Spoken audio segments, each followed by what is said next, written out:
احيانا كتير بنحس نفسينا ان احنا بنجري في سبق، لا احنا قادرين نوصل لنهاية السبق ونفوز، ولا احنا قادرين نقعد ونستريح وناخد نفسنا. النهاردة هنعرف احنا ليه بنفشل في تحقيق اهدافنا، واول سبب من اسباب عدم تحقيق الاهداف او احنا ليه بنفشل بالرغم ان احنا بنعمل خطة ومن بداية السنة بنبدأ ونقول هنبدأ خلاص هنعمل 1 2 3 والسنة دي هنبدأ نحقق 1 2 3، وبعد كده بيكون عندنا حماس في الاول وبعدين الحماس ده بيبدأ يقل بالتدريج. النهاردة هنبدأ نعرف ايه هي اسباب عدم تحقيق الاهداف او ليه عموما بنفشل. واول سبب من الاسباب هو المثالية هنا يا بنات. معناها ان انا ما بحبش ابدأ في اي حاجة الا لما يبقى عندي 1 2 3، او لما اجيب الحاجة ال1 2 3. فمثلا لو انا هدفي خسارة الوزن، اقول انا مش هبدأ دلوقتي في روتين خسارة الوزن الا لما يبقى معايا فلوس واقدر اجيب اكل صحي واكل غالي ولحوم وفراخ والسكر الدايت الغالي جدا، واقدر يبقى معايا اشتراك للجيم عشان انزل كل يوم جيم، علشان انا مش هخس الا لما انزل الجيم، ومش هخس غير لما اخد السكر الستيفيا اللي هو اغلى نوع في العالم، ومش هخس غير لما يبقى اكلي كله صحي وماركات عالية جدا وكله بروتين. فابتدي احط لنفسي عوائق وشروط علشان محققش الهدف بتاعي. او مثلا لو انا عندي هدف في العناية الشخصية، ابتدي احط لنفسي عوائق زي ان انا مش هبدا اعمل سكين كير روتين او اعمل اي نوع من انواع العنايه الشخصيه الا لما يبقى معايا 20 مليون جنيه واجيب 15,000 سيرم زي البلوجر الفلانيه والبلوجر العلانيه، علشان هم قالوا ان السيرم ده هو الحل السحري لكل مشاكل البشره، ولو ما استخدمتيش ده اللي ب 500,000 جنيه مش هتبقي انت كده عملتي سكين كير. فابتدي ان انا احط لنفسي عائق تاني وابتدي اقول لا خلاص انا مش هعمل اي حاجه ومش هجيب اي حاجه الا لما ابقى معايا فلوس واجيب الحاجه الغاليه دي. او مثلا لو انا عندي هدف ان انا اتخلص من الكراكيب وابتدي انظم البيت بتاعي وابتدي اشوف دنيتي ايه في بيتي وابتدي انظمه، او لا لما ابقى انقل ان شاء الله في مكان اكبر او يبقى معايا فلوس اجيب منظمات او يبقى معايا فلوس اجدد بيتي، ابقى ساعتها افكر ان انا انضف البيت واتخلص من الكراكيب ويفضل بيتي متكركب زي ما هو. وهكذا بقى على اي هدف بتقابليه. فاول مشكله بتقابلنا هي المثاليه، زي مثلا لو انا عايزه افتح قناه او عايزه اعمل مشروع جديد او عايزه اتعلم اي حاجه جديده، ابتدي احط لنفسي عوائق واقول لا انا مش هبدا اعمل كده الا لما يبقى عندي 1 2 3. ودايما افضل مستنيه الفرصه المناسبه والوقت المناسب، ولا الوقت المناسب هيجي ولا الظروف المناسبه هتيجي، وافضل زي ما انا واقفه محلك سر ما بتقدمش اي خطوه لقدام. فدي كده اول معانا وهي المثاليه المفرطه. طيب تاني سبب من الاسباب وهو ان انا بحط اهداف كتيرة قوي عليا مش مناسبة ليا ولا مناسبة لظروفي، وابتدي ان انا اشتت نفسي بقى. يعني انا شايفة فلانة بتتكلم عن كذا وكذا وكذا فانا لازم اعمل زيها بالظبط. انا غيرك، غير دي غير دي غير دي غير اختي غير صاحبتي غير جارتي، كل واحد فينا ليه ظروفه وليه حياته وليه وضعه وليه دنيته وليه الظروف المحيطة بيه واهله اللي بيساعدوه. انا ممكن يكون عندي مامتي بتساعدني، واحدة تانية ما يكونش عندها مثلا حد بيقدر يساعدها فهي شايلة مسؤوليتها لوحدها، وهكذا. ممكن تكون بنوتة تانية مغتربة، ممكن تكون بنوتة مش متزوجة، واحدة تانية متزوجة، ممكن واحدة متزوجة وبنوتة تانية تكون أم مثلا لطفل غير لطفلين غير لثلاثة، اللي عندها أولاد صغيرة غير اللي عندها أولاد كبار قادرين يعتمدوا على نفسهم، وهكذا. فإحنا هنا يا بنات ما ينفعش أبدا نعمم كل ال الأهداف وتحقيقها على الجميع.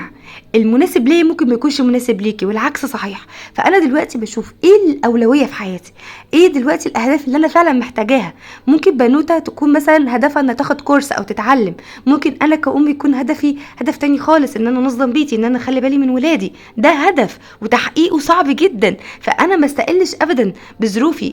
اكيد لما انا كنت في السن ده كانت عندي اهتمامات مختلفه، زي مثلا ان انا اهتمامي بدراستي اكتر، بالعنايه الشخصيه اكتر، بمثلا الميك اب اكتر، بالهدوم. انا طبعا ما بقولش ان الام لما تخلف وكده ان هي ما تهتمش بنفسها، انا ضد الكلام ده كله، ولكن انا بقول ان في كل فتره من فترات حياتنا بتكون في اولويه لحاجه. يعني وانتي بنوته بتدرسي بتكون اولويتك الدراسه، لما بتشتغلي بيكون اولويتك شغلك، لما بتتجوزي بيكون اولويتك بيتك وزوجك، زوجك، لما بتبقي بتبقى اولويتك ولادك، وهكذا. فاحنا في كل فتره من فترات حياتنا بيكون عندنا اولويه يا بنات، فما ينفعش ان احنا نعمم الموضوع يبقى على الكل، وطالما فلانه قالت ان هو ده شكل النجاح يبقى لازم يبقى يطبق على الكل. لا، ما ينفعش طبعا.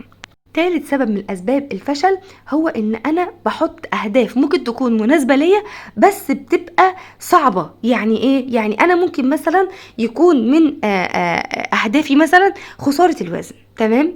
انا كأم عادي، وممكن كبنوته لسه مش متزوجه يبقى هدفها برضك خساره الوزن، بس البنوته ديت ممكن تقدر تنزل الجيم مثلا كل يوم ساعه، لان هي اوريدي ما عندهاش مسؤوليه ولا بيت ولا اولاد. لكن انا كأم ممكن ان انا يبقى هدفي خساره الوزن، ولكن انا ممكن اعمله بشكل بسيط في البيت. يعني لو انا مش قادره انزل جيم ممكن اتمرن في البيت مثلا. فهنا لو انا حاطه الهدف صعب عليا مش هقدر احققه. لو انا حاطه الهدف عاملاه كعبء عليا انا مش هقدر احققه، هبتدي اسيبه واقول لا خلاص انا لسه هنزل الجيم، لا خلاص انا مش هحط هشيل الهدف خالص من قدامي. طب ليه؟ انا ممكن اتمرن في البيت.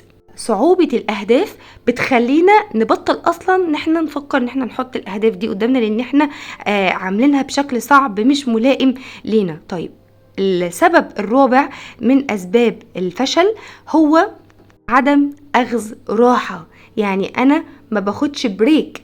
تخيلي كده لو انت قاعدة دايت بتعمليه مثلا أسبوع كامل، حارمة نفسك من كل حاجة، وجيتي بقى على اليوم الفري ومخدتيهوش، هتحسي بملل. ممكن تستمري اسبوع كمان واسبوع كمان واسبوع كمان، ولكن هيجي عليكي وقت هتوقفي خالص وهترجع عندك نهم للحلويات وللسكر، لان انت حرمتي نفسك جامد قوي قوي قوي. فان احنا نضغط على نفسنا جامد قوي بدون اخذ بريك، ان انا ما اخدش بريك لنفسي. انا كل يوم بقوم انضف واروق واقرا مش عارف ايه واصلي واحفظ قران واذاكر لاولادي واقعد اتمرن واقعد اعمل شغل 24 ساعه شغل. بالاضافه لو انا بشتغل خارج البيت، انا بتكلم كده على الشغل اللي داخل البيت بس اللي اي ام ممكن تعمله. فانا ما باخدش بريك لنفسي خالص في اي حاجه، من البيت للولاد لنفسي لزوجي، لي اهداف كتيره ماليه يومي باهداف كتيره، ما باخدش بريك نهائي خالص، ولا بدي لنفسي اصلا مكافاه.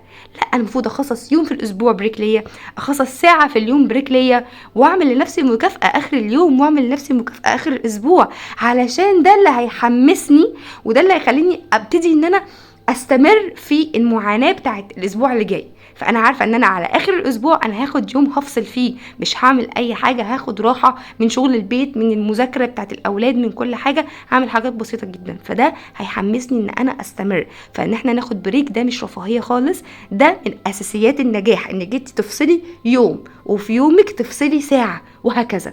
تمام.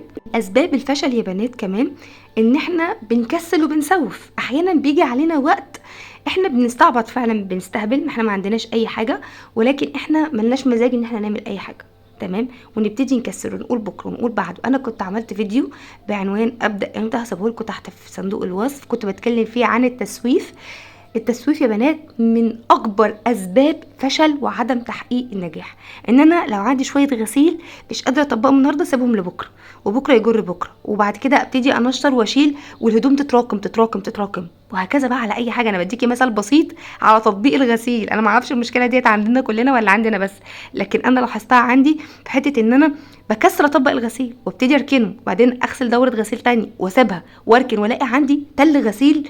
افوجئ ان انا طب ما لو كنت طبقت الصغيرين دول ما كانش حصل كل ده. فانت لما بتسوفي وبتراكمي الاهداف بتاعتك او المهام بتاعتك بتتراكم عليكي، بتبقى اصعب. يعني انت بتصعبي الموضوع على نفسك. فليه من البدايه انا ممكن يجي لي عندي مثلا وقت ظرف تعبانه فعلا، او ظروفي مش مساعداني، حصلت لي مشكله مع اهلي، مع زوجي، مع اولادي، اتعرضت لمديري مثلا في الشغل ان هو اذاني بكلمه او حاجه، فاتضايقت، اتعصبت، اتنرفزت، فحصل لي مثلا اي ظرف وانا فعلا مش قادره اعمل حاجه النهارده، ولكن ده ما يبقاش مثلا سيستم حياتنا كله. فالكسل والتسويف من اسباب الفشل بشكل كبير. وبس كده يا بنات، يا رب بقى يكون الفيديو فاتكم وعجبكم، ويا ريت لو عجبك طبعا تعملي لايك وتشتركي في القناه علشان يوصلك اي فيديو جديد انا بنزله.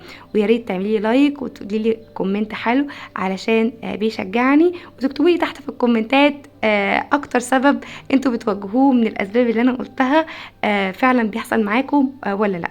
وبس كده، يلا باي.